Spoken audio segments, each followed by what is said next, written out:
Jau vairāk nekā 10 gadus Romu kopiena neatlaidīgi strādā, lai plašākai sabiedrībai atklātu savas kultūras bagātību un atvērtu sirdis sadarbībai. Nereti pietiek ar vienu siltu smaidu vai vienkārši rokas spiedienu, lai mainītu attieksmi, lai sāktu sarunu, laustu sen iesakņojušos mītus un aizsāktu draudzību, kas var ilgt visu mūžu.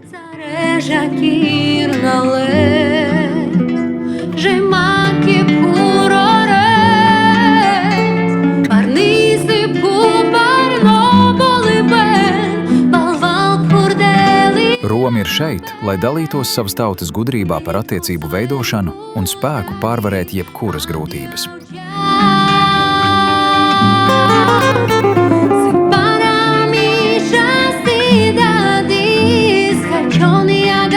Tieši šis atvērtības gars ir Romanipē projekta cilvēciskais pamats.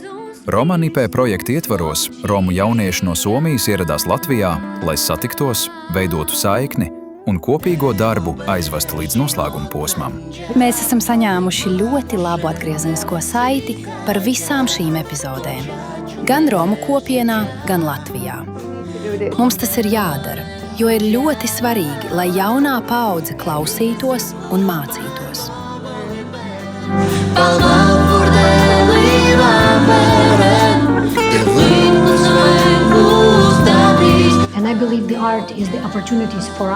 Un es uzskatu, ka māksla ir iespēja mums parādīt savu spēku, savu kultūru un savas tradīcijas caur glaznām.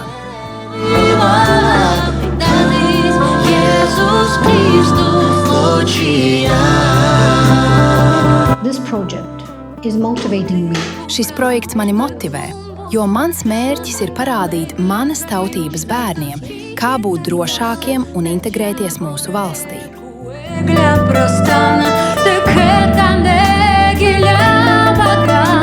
Jau pirmajās dienās notika aktīva dalīšanās, ne tikai ar idejām, bet arī ar stāstiem, tradīcijām un draudzību. Turpinot gadiem ilgo kopienas darbu, kura mērķis ir pārvērst ziņkāru izpratnē. Uzturēšanās laikā grupa iepazina Rīgu, atklājot pilsētas vēsturi un noskaņu, vienlaikus iepazīstot citam citu ārpus projekta rāmjiem. Šie ikdienišķie brīži, kas balstīti uzticībā un cilvēciskā tuvībā, atbalsoja Romu kopienā dziļi iesakņojušos pārliecību, ka tieši patiesas tikšanās atver prātus un rada piederības sajūtu. Vizītes centrālais notikums bija noslēdzošās īpašās epizodes ieraksts Eiropas Savienības mājā. Jaunieši atklāti runāja par identitāti, kultūru un Romu dzīves daudzveidību Latvijā un Somijā, daloties pieredzē, ko veidojušas izturība un savstarpēja cieņa. Dažādu pieredžu balsis satikās gan klātienē, gan tiešsaistē, radot telpu dialogam, redzamībai un sadarbībai.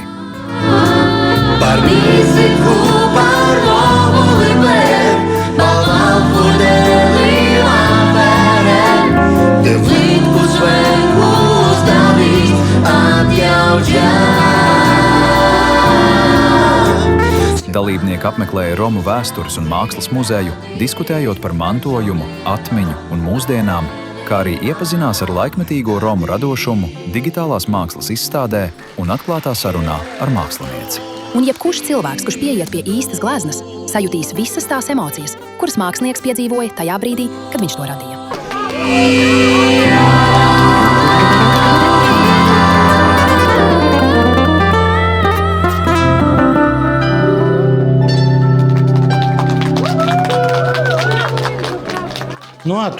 Bet šeit ir mūsu slavenie sportisti.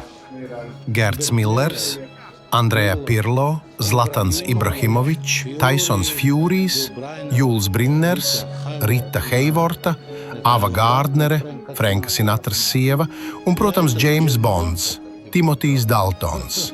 Timotijs Daltons taču bija kongresā? Jā, 1996. gadā Barcelonā. 96. gadā Timotijs Daltons piedalījās Startautiskās Romu apvienības kongresā. Wow!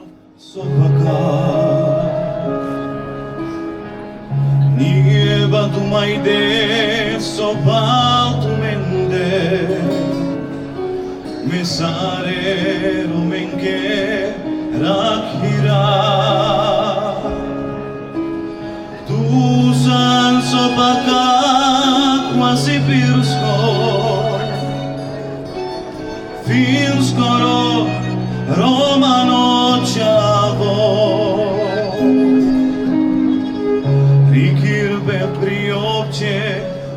свije dostojna,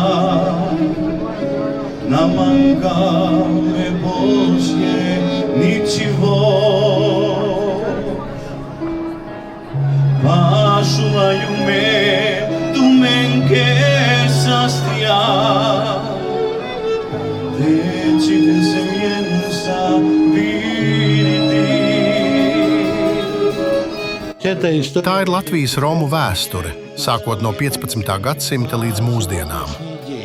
Ir Lūkas evaņģēlijs, iztulkots romu valodā. Un tad, paņēmuši šo jauno kosmisko likumu, viņi devās to nest kopā ar neticīgo Tomu uz austrumiem un nonāca Indijā. Rasisko romano čavo, rikirbe priopće svijeta stojna. Ja 1000 gadu mēs bijām kā bezpajumtnieki, tad šeit mums parādījās tāda kā māte – Indija. Un Indija šodien ļoti strauji attīstās ekonomiski. Un ja tā mūs paņems savos apskāvienos zem sava spārna, tad, protams, mūsu liktenis krasi mainīsies. Viņus interesē 20 miljoni romu, kas dzīvo Eiropā, jo tie nav indieši. Tie ir cilvēki, kas Eiropā dzīvo jau 500 gadus. Katrā valstī viņiem ir sava ietekme, savs loks, savas pazīšanās ar uzņēmējiem, politiķiem, un mēs tagad esam nolēmuši izveidot tādu tiltu – Indija un Eiropas Romi, jo Indijai ir problēma. Viņus nelaiž Eiropas tirgū, un caur Romiem viņi var iekļūt šajā Eiropas tirgū. Tas nozīmē, ka tas ir izdevīgi visiem. Indija nonāk Eiropas tirgū, Eiropa noņem no sevis šo spriedzi par Romu problēmām, bet Romi atrod savu nišu un sāk būt nevis lūdzēji, bet devēji. Tātad šajā darījumā ieguvēji ir visi. Mankame Božje ničivo.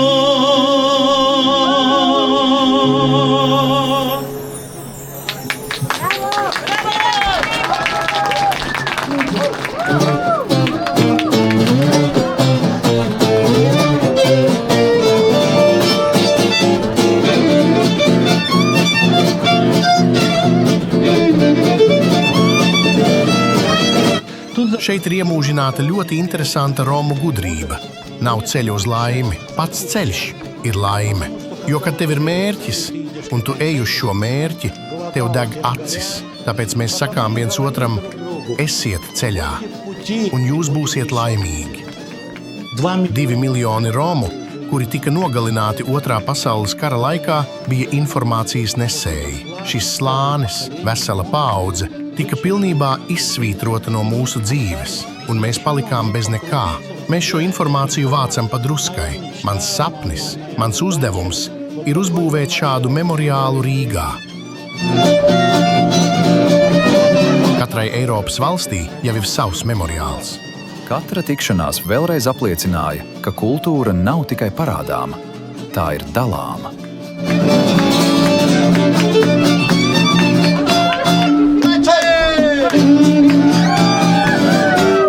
Vizīte noslēdzās ar mūziku, jo neviena Romu satikšanās nav iedomājama bez tās. Kopā ar Romu folkloras ansambli Ame Roma dalībnieki no Somijas piedalījās brīvdabas koncertā Rīgas Ziemassvētku tirdziņā, kur mūzika kliva par kopīgu valodu, kas vienoja cilvēkus pāri valstīm un kultūrām.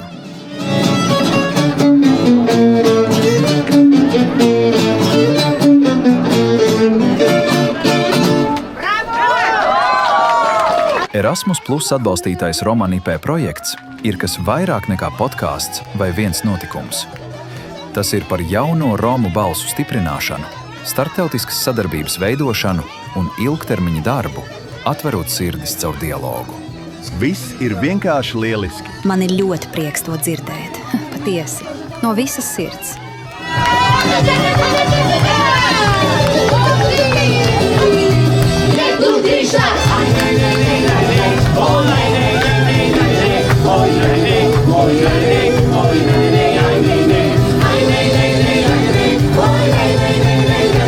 Šīs dienas Rīgā nebija noslēgums. Tās bija ceļa turpinājums, kas dzīvo tālāk cilvēkos, saitēs un draudzībās kas šeit tika stiprinātas. Lai, lai, lai, lai, lai.